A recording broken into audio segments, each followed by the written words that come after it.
loob mismo ng Haro Police Station sa Iloilo City nangyari ang pananakit sa GMA Iloilo reporter na si Charlene Delby sa kamay ng isang suspect na si Andrea Gorizeta. Makikita sa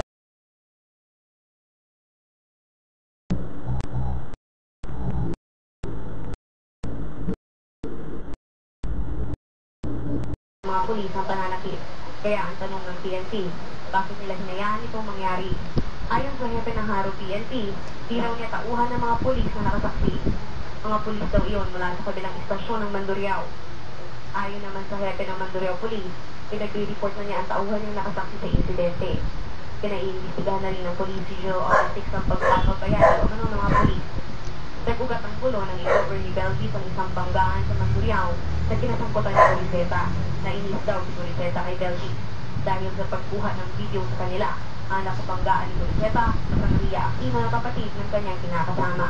Kagabi bumalik si Aquino at kanyang mga kamag-anak sa police station para palitan ang kanilang naunang pahayag sa pulisya. Hindi raw killer accident ang nangyari. Ma-file, ma-press kami na charges ya. Kay para sa akon, ginuod ya gito yung ginubraya. Patson niya gid kuya. She's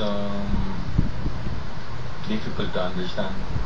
That's why we've been telling my son to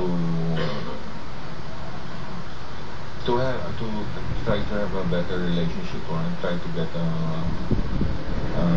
better partner. Sinubukan namin kunan ang pahayag ni Gorizeta pero di namin siya makagila. Mula rito sa Iloilo, Fabian Paderes na natutok, 24 oras.